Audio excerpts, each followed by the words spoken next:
Bien, hermanos, vamos a abrir la palabra del Señor. Por favor, le invito a que vayamos a Lucas capítulo 3. Vamos a ir a Lucas capítulo 3.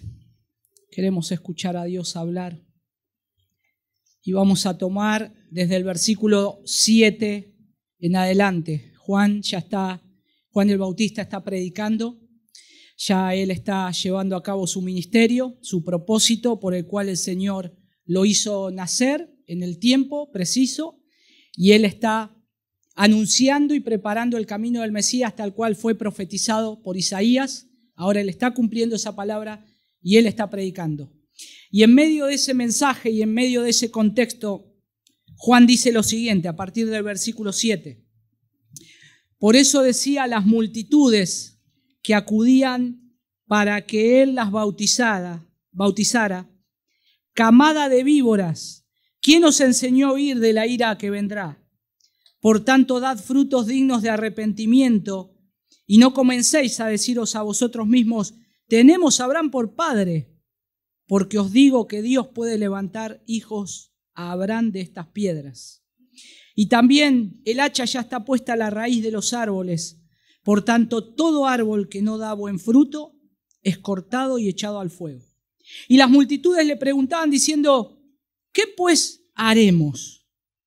Respondió él, les decía, el que tiene 2 túnicas, comparta con el que no tiene. Y el que tiene que comer, haga lo mismo. Vinieron también unos recaudadores de impuestos para ser bautizados y le dijeron, Maestro, ¿qué haremos?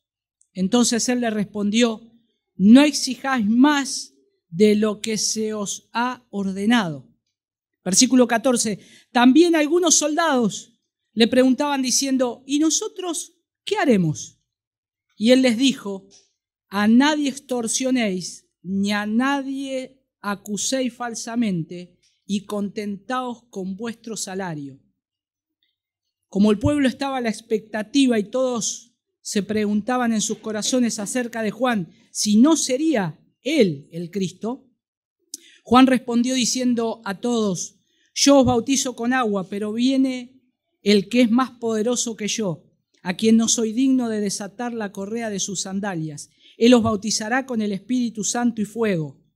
El bieldo está en su mano para limpiar completamente su era y recoger el trigo en su granero, pero quemará la paja en fuego inextinguible.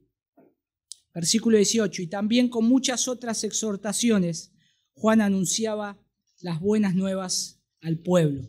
Oremos una vez más. Señor, gracias por tu bendita palabra. Te rogamos que nos ayudes a poder leerla. Ayúdanos, Señor, a poder entenderla también correctamente, poder ver lo que tu palabra nos dice y poder aplicarla al día de hoy. Ayúdanos, Señor. Tu palabra nos alienta, nos anima y nos hace avanzar y crecer en esta gracia a la cual hemos sido llamados.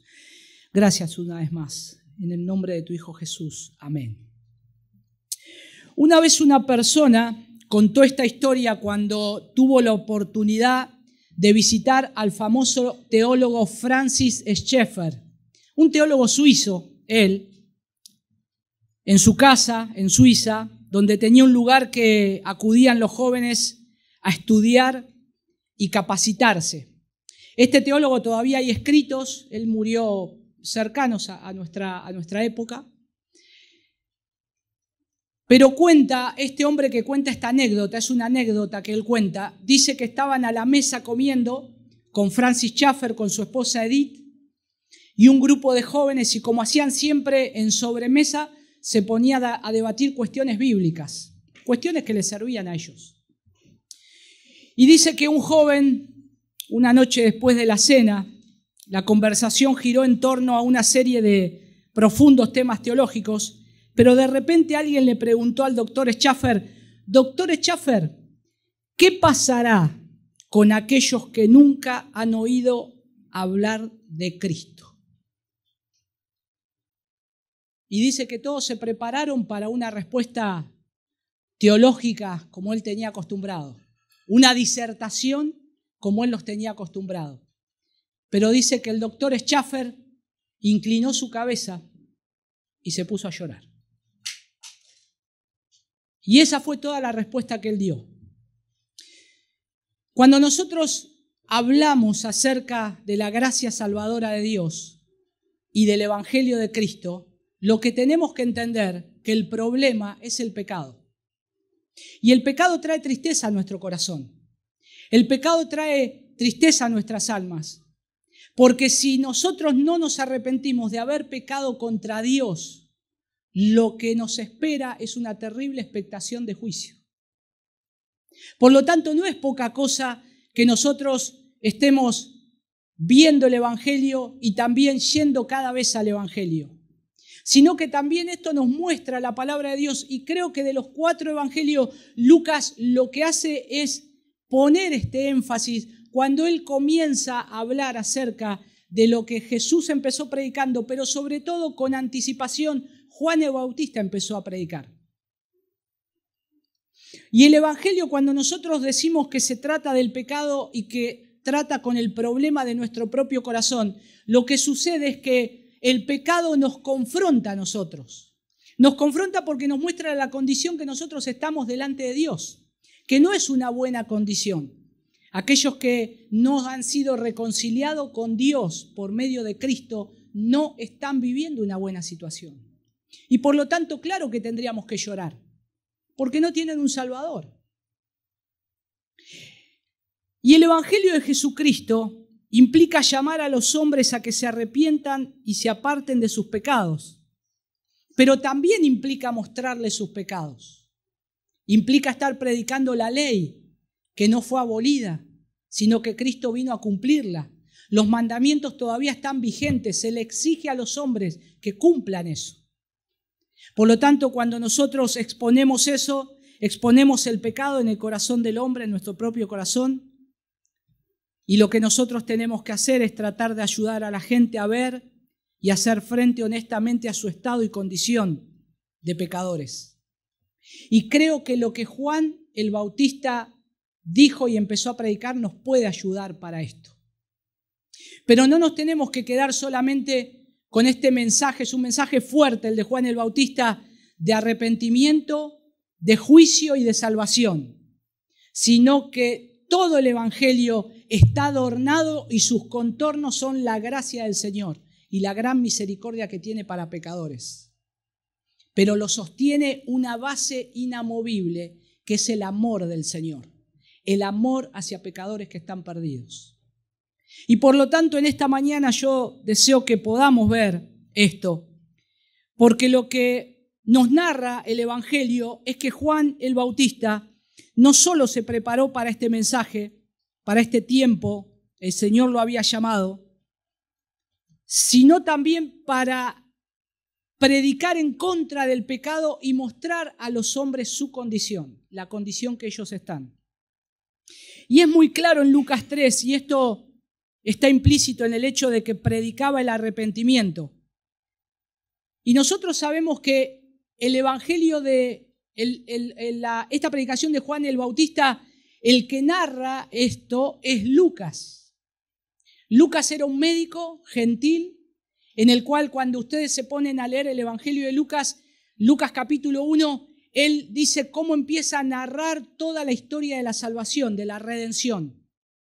Y como era un hombre versado en las Escrituras, había leído muchos autores, filósofos, él lo que hace es poner en orden todas las cosas para un tal Teófilo, que posiblemente ya él era un creyente, pero él lo que quiere hacer que con este tratado, con esto que él le está escribiendo para él, pero no solamente él, también para otros, poner en orden las cosas que Jesús empezó a hacer y a enseñar.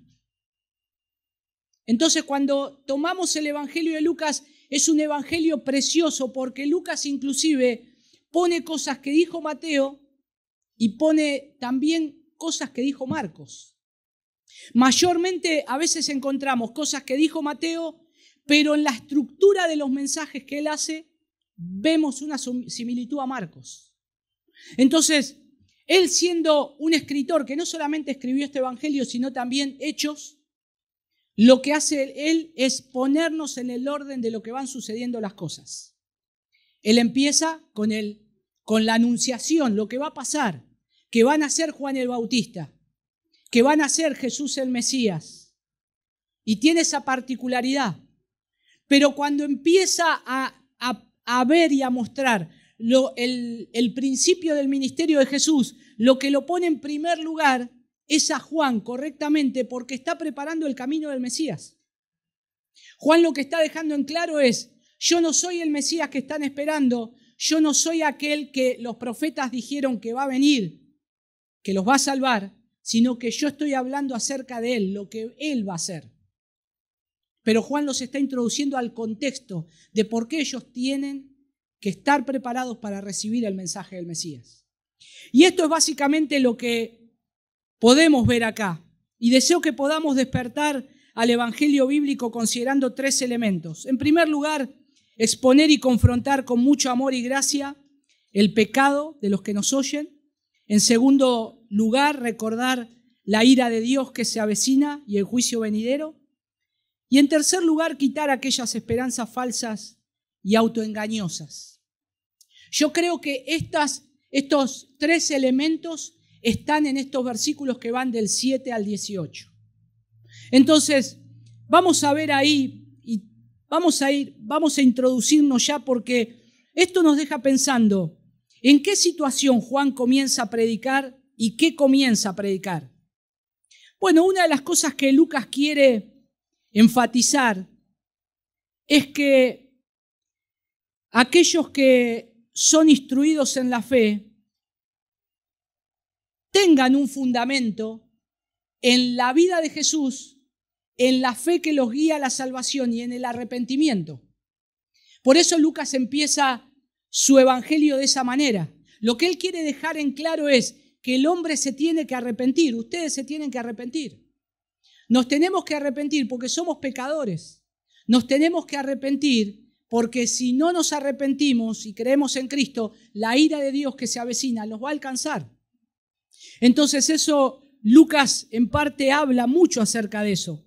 Pero también Lucas, ahí tenemos una preparación de Jesús para el ministerio. Y esto lo vemos no solamente del capítulo 1, sino también hasta el capítulo 4, todo lo que Jesús luego empieza a hacer. Y Juan estaba preparando el camino del Mesías. El versículo 1 al 22 del capítulo 3 nos habla todo esto, nos narra todo esto, que él está preparando el camino del Mesías. Entonces es sumamente bueno poder prestar atención, porque necesitamos saber cuáles son algunos puntos de énfasis en la predicación de Juan el Bautista. Acá claramente hay una predicación. Acá claramente hay un mensaje. Juan el Bautista está predicando. Alguien está cantando, ¿no? ¿Un corito? No puede ser. Bueno, lo hacemos de fondo. Lo que Juan quiere hacer es, en primer lugar, y lo vemos ahí, exponer y confrontar. Exponer y confrontar. Él ya es mayor, él ya es un joven, ya es un hombre adulto, pero él ahora está bautizando. Y ahí, de acuerdo al contexto, lo que nosotros tenemos ahí es que Lucas nos pone en el contexto de una situación compleja. ¿Compleja por qué? Porque le está hablando a una sociedad compleja de esa época. El evangelio, lo que Juan empieza a predicar, lo que Juan el Bautista empieza a predicar, lo empieza a hacer en un contexto complejo, político y social. No están las cosas fáciles. Y sin embargo, él ahí principia su ministerio. Y en esta misma época comienza también a predicar tanto Juan como Jesús. Pero Juan predicaba contra el pecado y procuraba mostrar a la gente sus pecados. Miren el versículo 7 que leímos. Por eso decía a las multitudes que acudían para que él las bautizara: camada de víboras, ¿quién os enseñó a ir de la ira venidera? Imagínense tener este lugar abierto, que vengan gente, vengan ustedes, vengan todos, el agua ya está para preparar para bautizarse, y empiecen a venir distintas personas, religiosos, como esa época, fariseos, saduceos, y los vemos entrar acá y yo les digo: camada de víboras, pasen. No es un mensaje popular, ¿no? Lo sacamos corriendo. Sin embargo, Juan no tenía el reparo de decir eso.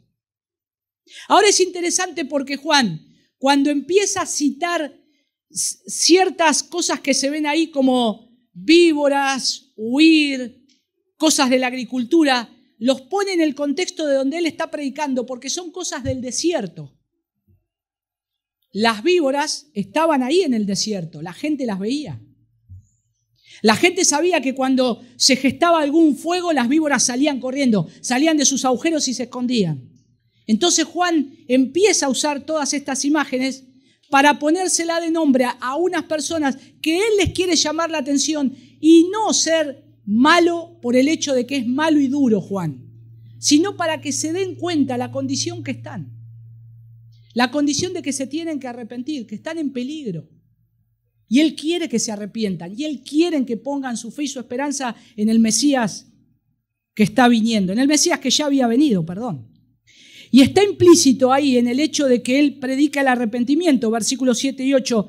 Y lo dice en esa fuerte advertencia, aquellos que reclaman a Abraham como padre. Lo que está diciendo es, noten el versículo 8, dice, ustedes dicen, tenemos a Abraham por padre. Es como que ellos les están diciendo a estas personas que vienen, rastrea nuestra genealogía, que nosotros somos los que Dios a nosotros nos eligió, nos escogió. Nosotros somos salvos porque tenemos a Abraham por padre. No necesitamos que alguien venga a decirnos que nos tenemos que arrepentir delante del Señor. Nuestro padre es Abraham. Y sin embargo, él le dice, porque os digo que Dios puede levantar hijos a Abraham de estas piedras. O sea, cualquiera puede llegar a venir de ser descendiente de Abraham, si es necesario. Y aún un elemento inerte como una piedra, Dios lo podría levantar. Pero eso no es suficiente.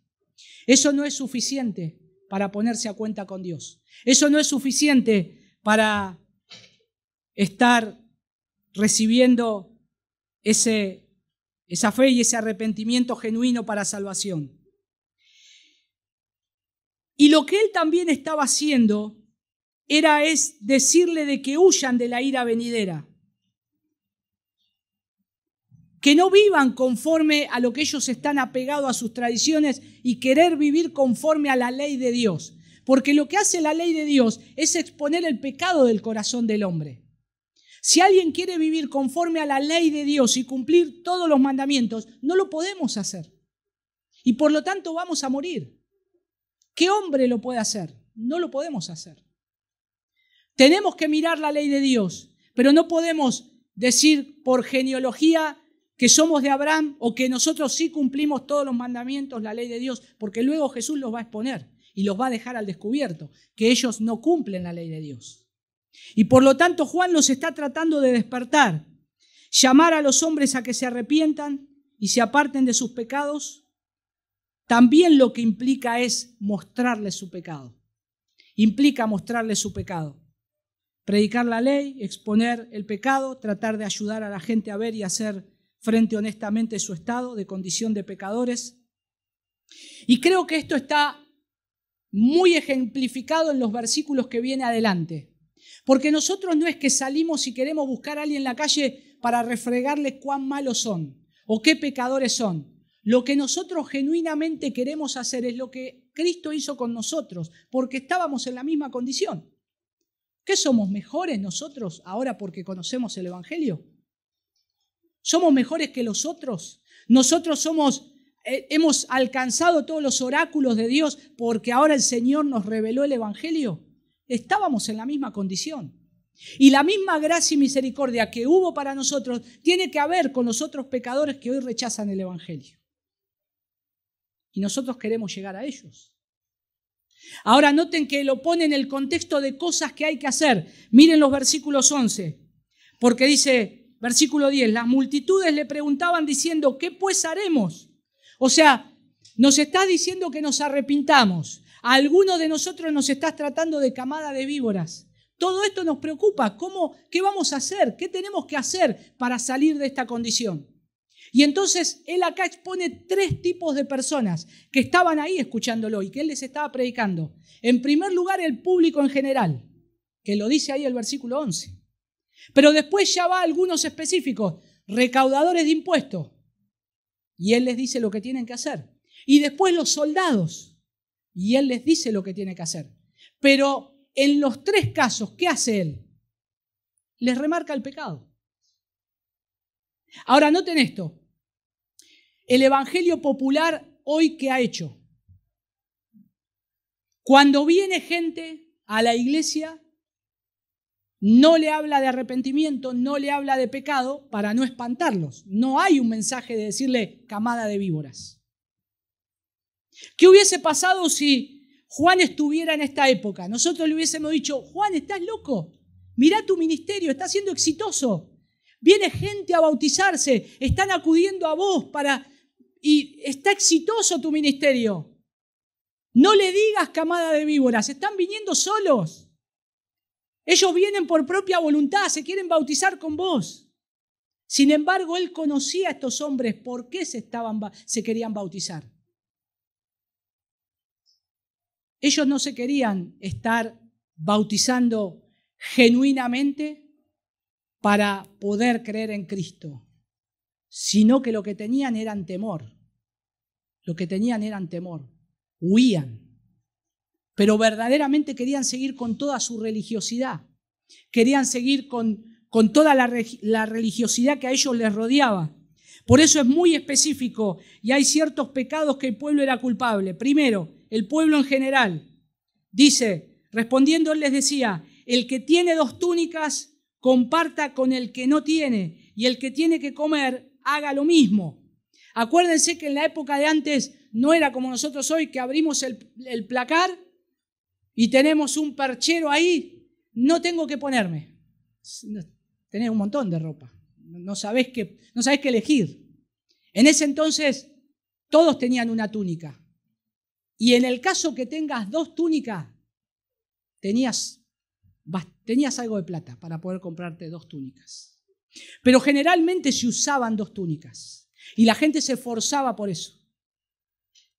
Entonces ahora Juan le está diciendo, si tenés 2 túnicas, mostrá verdaderamente que te arrepentiste, que el Señor está cambiando y está transformando tu vida, y entregá una túnica al que no tiene. Y esas personas seguramente podían ser bastante agarradas y decir, pero me voy a quedar con una. Bueno, ahí estaba siendo puesta a prueba el corazón. Porque lo que está siendo puesto a prueba acá, tanto en el público general como los recaudadores de impuestos, luego los soldados, lo que él está haciendo es confrontar los pecados que había en su corazón. Tal vez podía ser de la avaricia, del querer tener más y no compartir. Tal vez como el de los recaudadores de impuestos, que ellos tenían que cobrar impuestos, pero sobre los impuestos que Roma le decía, cobrá el 5%. Ellos decían, yo le voy a cobrar el 20%. Al otro me lo guardo, el 5% se lo doy a Roma. Los recaudadores de impuestos eran bastante rápidos. Ellos tenían que cobrar impuestos por el paso de los carruajes y Roma le había dicho, cobrá impuestos por el paso de cada carruaje. Y cuando ellos veían un carro, le cobraban impuestos por el carruaje y le miraban los ejes del carro para cobrarle más impuestos. Si tenía un eje, un impuesto, y si tenía 2 ejes, otro impuesto más. Tremendo, ¿no? Bueno, vieron, hoy pasa también. Pero ellos eran, por eso cuando se convierten, cuando se convierte el recaudador de impuestos, dice, si yo lo que he sacado de más lo voy a devolver, porque él sabía que había sacado de más a la gente. Entonces ahora Juan acá lo está interpelando con sus pecados respectivamente. Y esto también a nosotros nos deja una enseñanza, que el pecado que es gravoso, que el pecado es lo que llevó a la muerte a Jesús en la cruz por nuestros pecados, el pecado en mi vida yo no lo puedo tolerar, no lo tengo por qué tolerar. Si hay cosas que estoy haciendo mal, sería bueno que venga un hermano como Juan el Bautista y me diga, si vos estás haciendo esto mal, no está bueno que esto lo hagas, porque es pecado. Juan lo estaba haciendo con estos hombres que estaban buscando venir a él para bautizarse. Y ahora ellos quieren saber cómo. Y él le dice específicamente el pecado del que se tienen que arrepentir. Pero noten que lo tienen que hacer con hechos, porque ellos tienen que dar. La codicia era algo sumamente, bueno, todavía es para nosotros, luchamos con la codicia. La codicia, el engaño está ahí, la deshonestidad de los recaudadores de impuestos, las tácticas del acoso e intimidación y quejas de los soldados. Los soldados romanos cobraban un salario. Y noten que cuando dice ahí, entonces, el versículo 14, algunos soldados preguntaban diciendo, ¿y nosotros qué haremos? Porque había soldados que se querían bautizar. Y él les dijo, a nadie os extorsionéis. Lo que hacían los soldados romanos de aquella época era muchas veces para ganar más dinero, ellos se entremetían entre las casas y luego iban con el chisme al emperador o al pretor para que luego vengan y apresen a ese rebelde, o inclusive entre el mismo gobierno de Roma. Ellos se entremetían y hacían eso, pero antes de decirlo al pretor o al gobernador, le decían, mirá, si vos no me das tanta cantidad de dinero, yo no le cuento nada. Y extorsionaban. Entonces le decían, bueno, está bien, ¿cuánto querés? Tanto. Le dan tanto, y se callaba la boca. Y ellos hacían eso, los soldados romanos. Por eso Juan le está diciendo, ustedes ya no extorsionen más. Ni tampoco traten con dureza a la gente. Noten que ahí dice, también algunos soldados le preguntaban diciendo, ¿qué haremos si él les dice, a nadie extorsionéis, ni a nadie acuséis falsamente? Porque inventaban cosas, inflaban el argumento. Y a veces decían mentiras porque sabía que le iban a creer. Cuando la gente veía caminar o venir a un soldado romano, temblaba la gente. Porque con algo le podía salir, lo podía llegar a extorsionar. No solamente si llevaban una carga y le decían al judío, dale, llévame esta carga 1 milla. Dale, vos que no se está haciendo nada. Por eso Jesús le dice, si tu enemigo tuviere sed, dale beber. Si tuviere hambre, dale de comer. Inclusive, si tu enemigo te dice que lleves la carga 1 milla, ve con él 2. Demostrarle que sos diferente, sos un hijo del reino. Entonces, si ellos iban a ser parte de los hijos del reino, su comportamiento tenía que ser diferente. Su comportamiento tenía que ser diferente. Los soldados romanos muchas veces también maltrataban a la gente para que entiendan en la vía pública los sacudían, le pegaban ahí como sacudones. Por eso dice ahí, cuando dice, ni a nadie acuséis falsamente y contestaos con vuestro salario, no solamente de la acusación que se podía hacer de una persona y tratarlo bruscamente, sino también que ellos se tenían que contentar con la paga que tenían. El soldado romano no tenía generalmente una buena paga, pero le alcanzaba para vivir. Y nosotros lo vemos hoy lamentablemente, ¿no? A veces en hechos de corrupción, cuando hay cosas que han salido de droga, de robos, y lamentablemente hay alguien de la fuerza pública metido, porque tienen ese poder, tienen esa autoridad que se les ha dado y la pueden utilizar mal. Entonces ahora Jesús les está diciendo, ustedes se tienen que arrepentir de estas cosas. Entonces lo primero que Juan hace es directamente confrontarlos con sus pecados. Confrontarlo con su pecado. El pecado no es solo una cuestión de acciones. Yo podría decir, bueno, yo soy una buena persona. ¿Comparado con quién? ¿Comparado con quién? ¿Con alguien que armó un genocidio como Hitler? Bueno, tal vez puede ser.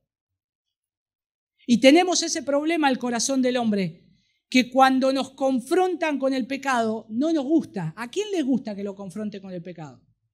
A mí no me gusta, hermanos. Miren que a veces mi esposa me ha dicho alguna cosita que yo sé que tenía razón. Y me lo dijo de la forma más amorosa posible. Le buscó la vuelta, igual me molestó. Porque te están confrontando con algo que no querés escuchar, que no querés saber, y tienen razón. Y a veces ponemos, como vieron en las farmacias de antes, cuando se armaban los medicamentos y el farmacéutico tenía una balancita que ponía las pesas más grandes, medianas, chiquititas, y entonces el peso justo. A veces metemos y decimos, mis buenas acciones pesan más que mis malas acciones. Entonces eso a mí me hace una buena persona. Error. Porque Dios nos compara con su Hijo Jesús. A ver qué pesa más, mi Hijo Jesús o tus acciones. Y por supuesto que la balanza va a girar para el lado del Hijo de Dios. Yo no soy mejor que Él. Por lo tanto, se me exige algo que yo tengo que ser. Ser mejor que su Hijo. Dios nos va a hacer responsable de cada palabra, chisme, manipulación de la verdad, cada mentira. Todo esto Juan lo está exponiendo. Había cosas que Él les dice que ellos hacían y que tal vez muchos que estaban escuchando estarían diciendo que es verdad, que bueno esto que le está diciendo. Mirá, se la está dando. Qué bueno, alguien que se animó a decírselo. Pero también ellos tenían cosas en su corazón.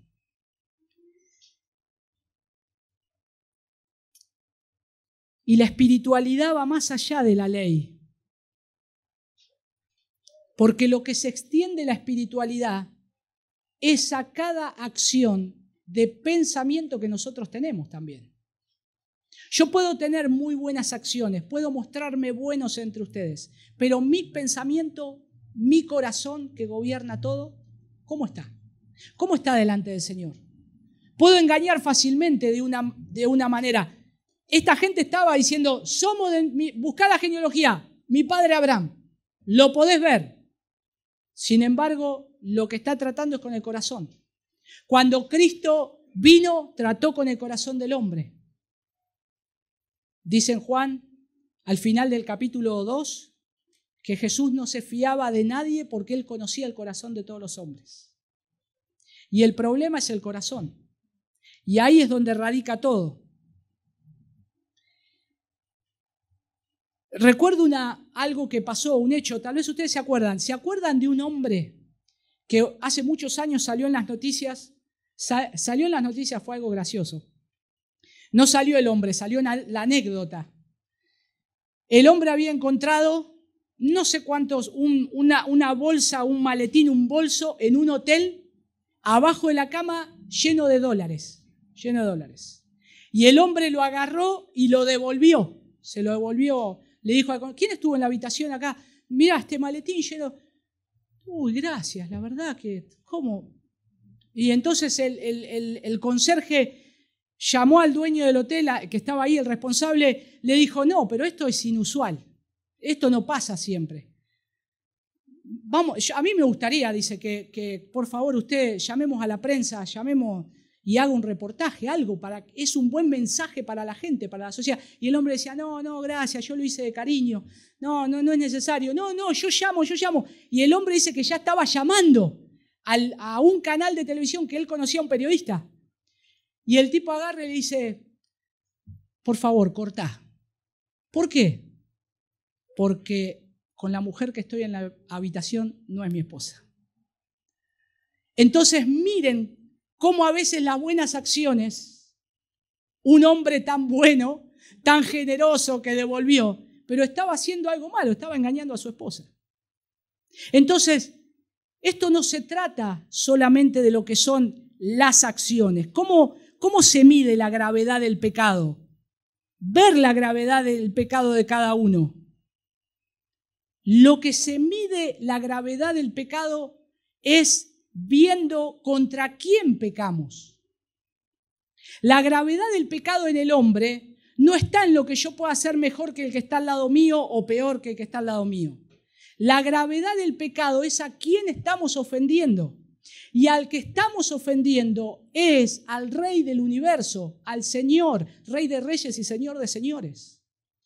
Estamos pecando contra Él. Estamos haciendo cosas que son desagradables a los ojos del Dios soberano. Ese es el problema. Las acciones delante de los hombres pueden ser muy bonitas, pero Juan le está diciendo, ustedes han pecado contra el Dios de los cielos, y ese es el problema. Y ese es el Evangelio. El Evangelio, la mala noticia es que nosotros no llegamos a los estándares de Dios. y de muchas maneras, de pensamientos y de acciones, hacemos cosas que ofendemos a Dios. Una cosa es que yo vaya a tu casa y tal vez agarre, entre a tu casa y te empuje. Y te empuje y vos decís, ¿qué pasó? ¿Qué haces? No, te voy a reventar. No, charlemos afuera. Pero otra cosa es que tal vez yo entre a tu casa, agarre a tu mamá, si algunos que la tienen viva todavía, y yo la empiece a matar a palos. Y vos me vas a matar. Yo lo mato. ¿Cómo va a hacer eso con mi mamá? Es la que me dio la vida, es la que yo amo, o lo mismo podría hacer con mi esposa. Una cosa es que me empujes a mí, otra cosa que hagas algo. Entonces, acá se trata de a quién estás ofendiendo. Nosotros ofendemos al Creador, al Rey, al único Dios verdadero. Y ahí está el problema. Y es lo que Juan lo quiere llevar hacia ellos. Lo quiere llevar a que piensen ellos de esa manera, que se tienen que arrepentir. Se tienen que arrepentir. Es la condición del hombre. ¿Qué merecen los pecados que son contra Dios? ¿Qué tan grande es el valor de Dios? ¿Qué tan digno es Dios de nuestro respeto y amor? ¿Cuán grande es nuestra dependencia de Él y nuestra obligación que nosotros tenemos de honrarlo, de obedecerlo?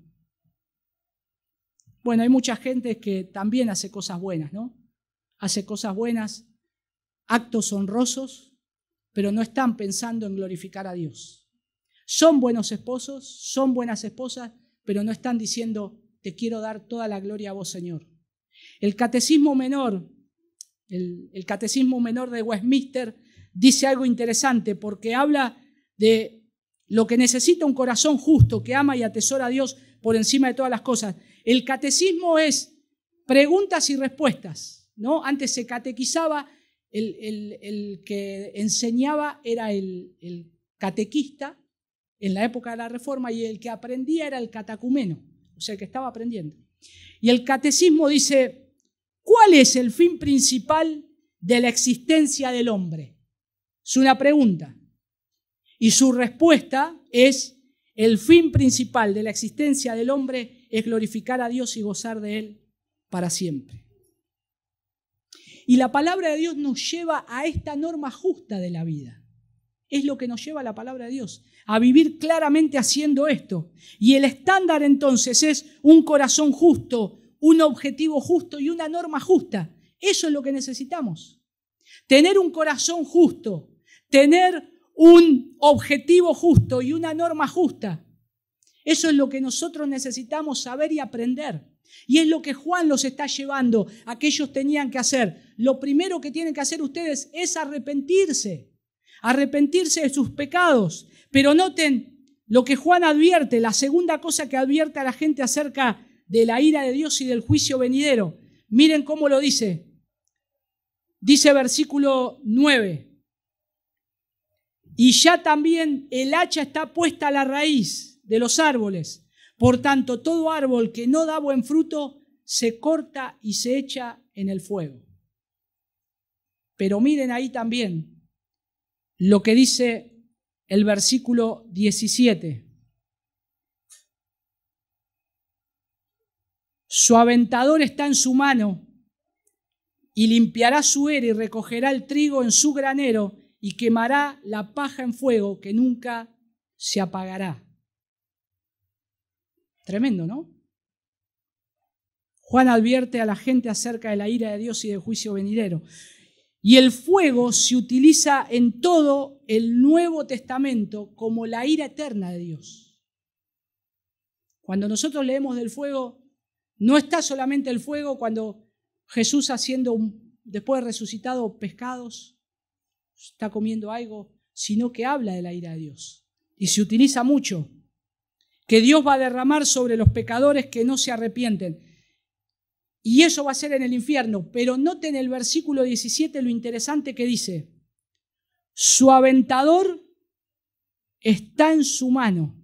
El aventador es como un palo grande como con un tenedor. Que era como un tenedor que el agricultor lo agarraba, estaba el trigo, la paja, lo tiraba para arriba y el viento separaba la paja y el trigo caía. Y lo que hacía el granjero era juntar el trigo, llevarlo al granero y volver, y la paja que quedó, quemarla. Y eso es lo que Juan le está graficando, le está diciendo. Pero noten, ¿de quién es el aventador? Del Señor. Noten los pronombres que utiliza ahí. Son pronombres que usa para él mismo, pronombres personales. Dice que es su aventador, que es su mano, que es su era y que él va a recoger ¿en qué? En su granero. Y esto nos habla de que la salvación es del Señor, a los que Él llama. Y es Él. ¿Por qué? Porque es su trigo y es su paja que Él separó.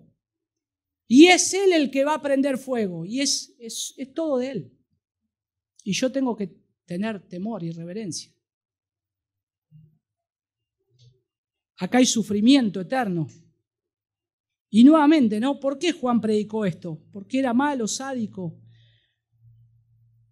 ¿Le gustaba asustar? Claro que no. Lo que él quería es que escapen de esto que se viene. Es que escapen. Cuando los padres le dan los consejos a los hijos y cuando los hijos están escuchando los consejos de los padres, que son padres que aman a sus hijos, hijos, escuchen el consejo de sus padres. Y presten atención a lo que su papá y su mamá le está diciendo porque los quieren salvar muchas veces de situaciones que saben que van a ser malas. Por lo tanto, tienen que prestar toda la atención. Papá y mamá está hablando y es Dios hablando a través de ellos. Y tienen que prestar atención porque los va a salvar de algo muy feo que les puede llegar a venir. Y Juan está haciendo esto y ellos tenían que prestar atención. Tenían que prestar atención porque lo que se avecinaba iba a ser muy feo. Les predicó para que esta verdad de la palabra de Dios ellos la puedan tener y deseaban que sean salvados del terrible final. Por eso, en este mensaje de Juan lo que tenemos es juicio y salvación. Tenemos las dos cosas. Tenemos tanto la salvación como el juicio. Por eso les da la opción arrepiéntanse. No es que se acabó todo, no es que ya está, no hay final para ustedes. Sí hay algo bueno, que se tienen que arrepentir. Pueden volverse hacia atrás, pueden reconsiderar. Y el tercer elemento ahí es cuando Juan, el Bautista, no predicaba esperanzas falsas y autos engañosas. Juan sabía, como nosotros debemos saber, que cuando los pecadores son despertados en sus conciencias a sus pecados y buscan alivio para sus temores, pueden conformarse con algo menos que la conversión. ¿Y qué quiere decir esto? Se prometen ser mejores, hacer un cambio temporal. Voy a la iglesia para tratar de ser una mejor persona. Está bien, voy a empezar a leer la Biblia para ver si me porto un poquitito mejor. O solamente tenés que hacer esta oración de fe y a partir de esto vos ya tenés tu entrada al cielo y el Señor te libró del infierno. Ya la boca del infierno no se va a abrir más para vos. Tenés el pase al cielo. Ah, así de fácil, listo, ya está. Hago la oración de fe. ¿Qué tengo que decir? Y listo, y ya. Y eso es conformarse con una mera conversión. O con algo que me está llamando a ver que verdaderamente yo estoy en problemas delante de Dios. Y me tengo que arrepentir. Y Juan no quería esto. ¿Por qué no querían esto? Porque ahí lo muestra en esas falsas y engañosas esperanzas. Y lo hace de tres maneras, Juan. Juan les dice, ustedes tienen falsas esperanzas y son engañosas. Y ahí lo hace de tres maneras. En primer lugar, la confianza en rituales religiosos o actividades religiosas. Porque lo que ellos están haciendo es ir a bautizarse para ser salvos. Pero Juan le está diciendo, mi bautismo no los salva. Por más que ustedes se bauticen, no son salvos. Y lo deja en el versículo 7, claro. Por eso decía a las multitudes que acudían a él para que los bautizara. Entonces, Ahí lo podríamos haber frenado a Juan. Juan, no, calla, mirá, 50 personas vienen, mirá, más seguidores para vos, mirá, más que pueden llegar a conocer al Mesías, déjalo, no le digas nada, no le hables de arrepentimiento, nada, dejá que se bautice, que se crean que están bien. No, Juan no quería predicar un evangelio autoengañoso. Juan les decía, se tienen que arrepentir, porque ustedes vienen a mí porque creen que este bautismo los va a salvar y este bautismo no los va a salvar. Y lo deja bien en claro con lo que dice en el versículo 17, aquel que los va a bautizar en Espíritu Santo. A ese tienen que mirar, ese es el importante. Camada de víboras, ¿quién os enseñó a huir de la ira que vendrá? Y noten que dice, por tanto, dad frutos dignos de arrepentimiento. La verdadera conversión se muestra en frutos. Y por eso después está lo que anteriormente dijimos, la gente en general, los recaudadores de impuestos y los soldados, ¿cuáles son los frutos que yo tengo que dar para ver la evidencia de que Cristo verdaderamente me ha salvado? Bueno, Él les manda a hacer cosas. Después no se sabe si ellos le hicieron, Es como el joven rico. El Señor le dijo, anda y vende todo lo que tienes. Y lo único que tenemos de Él es que se fue muy triste. Después no lo vemos más. La verdadera conversión trae frutos de arrepentimiento. Por eso le decía, camada de víboras. Es como que ustedes salen, como las víboras del desierto, salen de sus agujeros porque saben que el fuego viene y salen de sus agujeros, corren asustadas y vienen a mí para que yo los salve. Yo no los puedo salvar. Yo no los puedo salvar. Y la pregunta es esta, si verdaderamente nos hemos arrepentido. Esta es la pregunta. ¿Verdaderamente nos hemos arrepentido? Esta es la pregunta que nos tenemos que hacer. Yo sé que en muchos de ustedes, en la gran mayoría, hay evidencias de que el Señor los ha salvado. Pero es algo que no tenemos que olvidar. Es algo que nos tenemos que preguntar.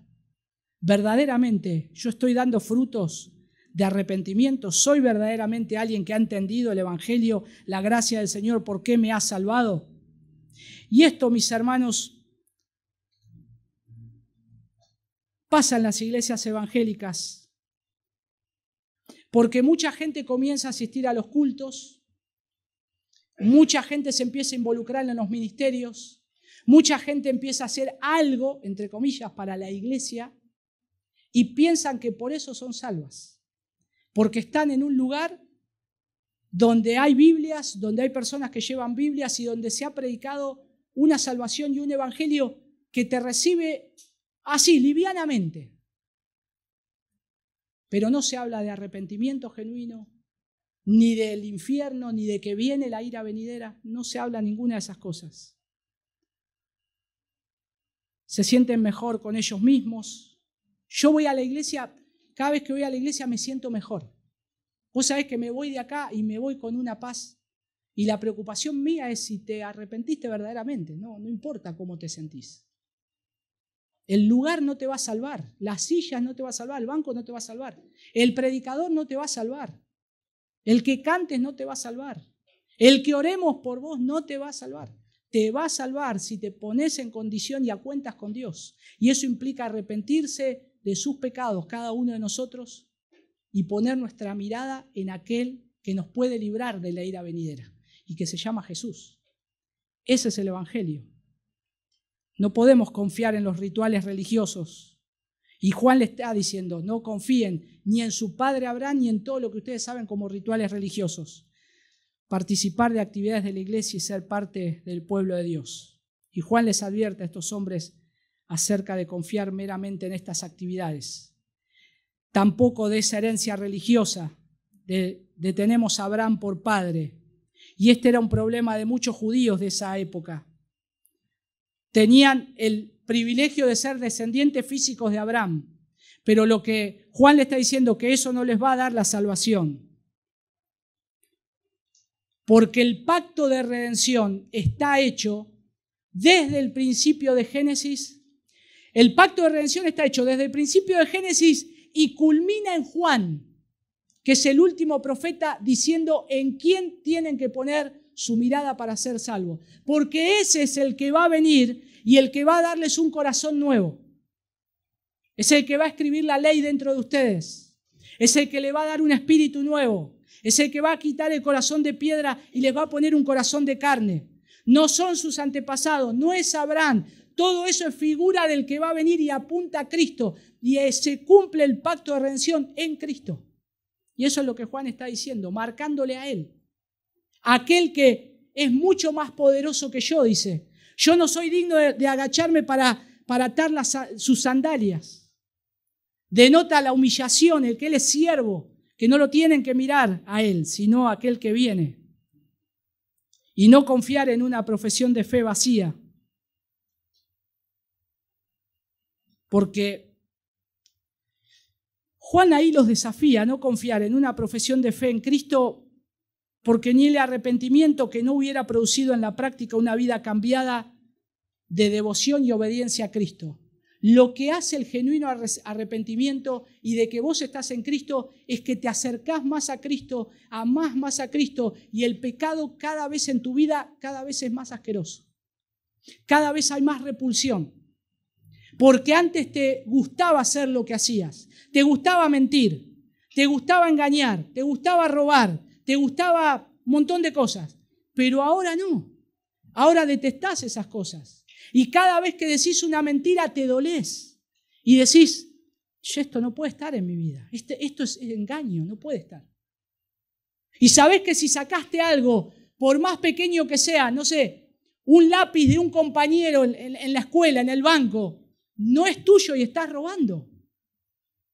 Y te das cuenta ahí que ahora el Espíritu Santo te dice, eso es robar. Y el Señor te mira y dice, el que roba un banco o el que roba es lo mismo que vos, sos un ladrón, estás en la misma categoría. O si miramos a otra mujer para codiciarla, yo nunca engañé a mi esposa, pero si miro a una mujer con lujuria, ya la engañé en mi corazón y es lo mismo, para Dios es lo mismo. Recordemos a quién nosotros tenemos que rendir cuenta. Y soy un adúltero de corazón y me tengo que arrepentir. Por lo tanto, Juan los está llevando hacia esto, que no es una profesión de fe vacía, sino que se muestran los hechos. Verdaderamente yo doy fruto de que soy un hijo de Dios. Verdaderamente. Lo amo al Señor y quiero obedecerle y quiero seguirle a Él.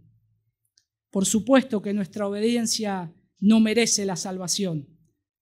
La salvación es solo por la gracia en la fe en Cristo. No somos salvos porque somos obedientes, sino que nosotros somos salvos por la gracia del Señor. Y esa gracia y ese amor nos trae obediencia hacia Él, que queremos amarle y seguirle a Él. Cristo, con todos sus logros salvíficos, nos dio eso, y es un don gratuito de Dios extendido a los pecadores que se recibe solo por la fe.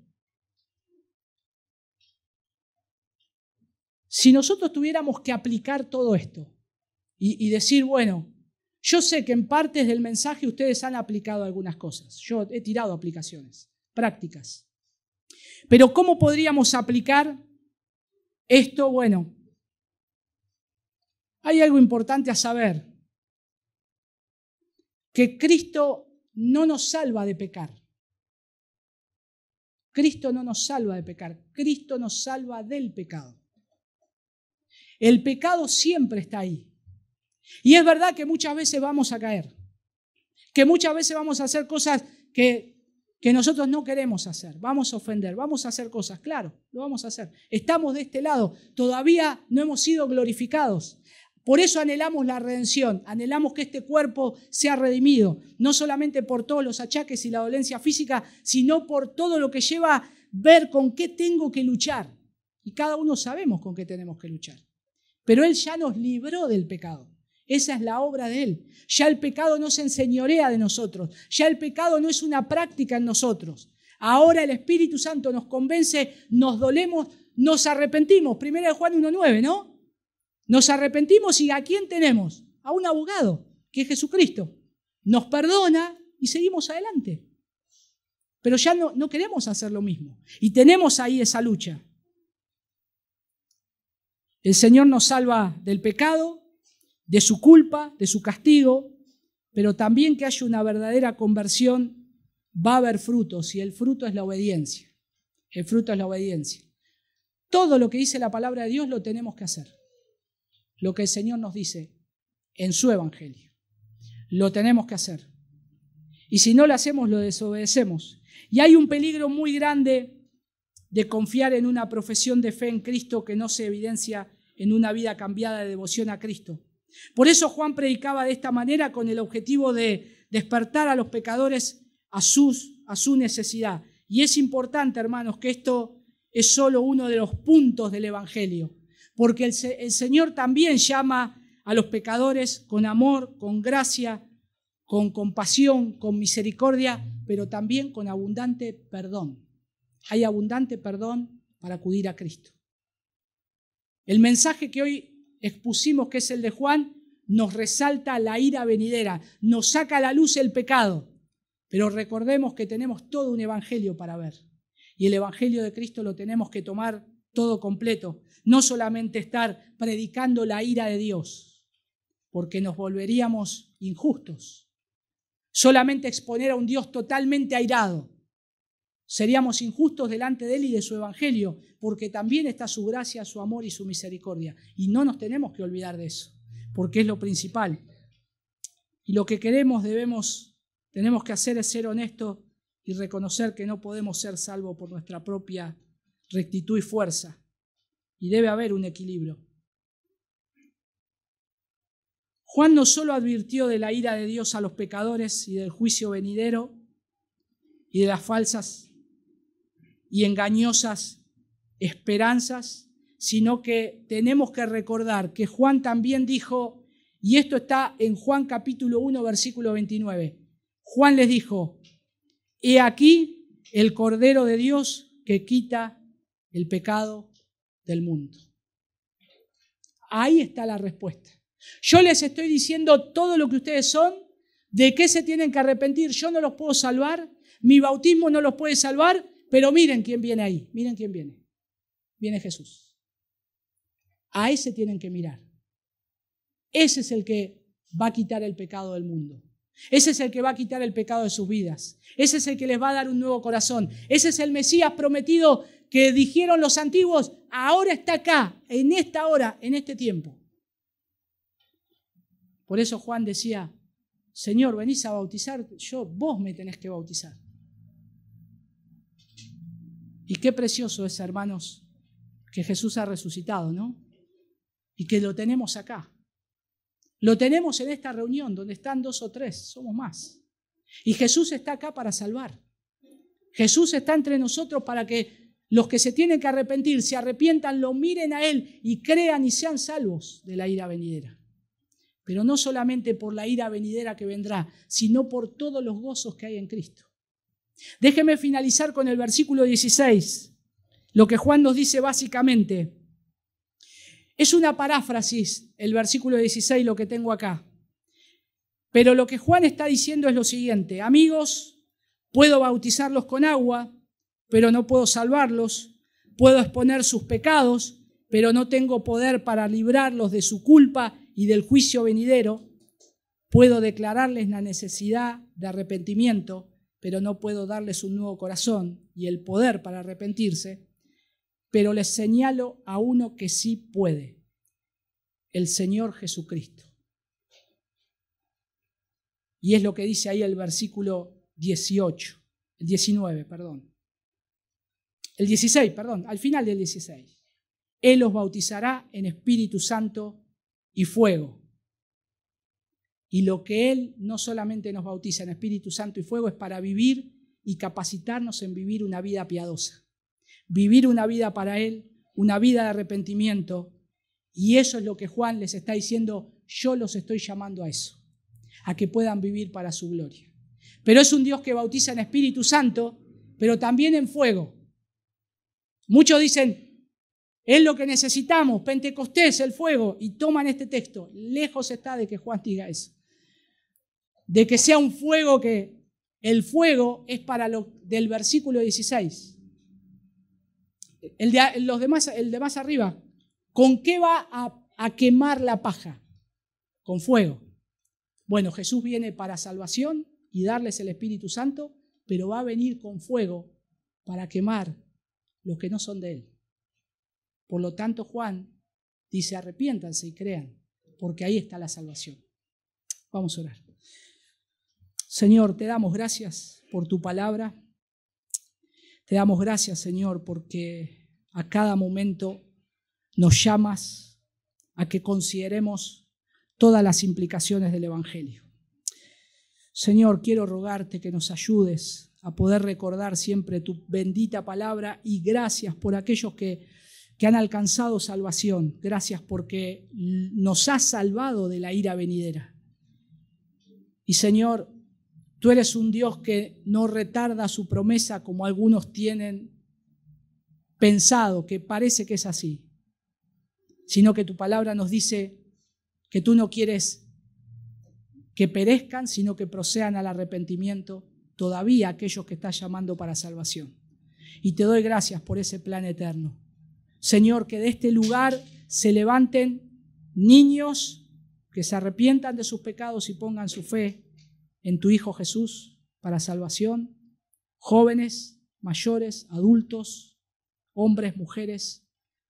Señor, gracias porque hay suficiente perdón, suficiente amor y misericordia en ti.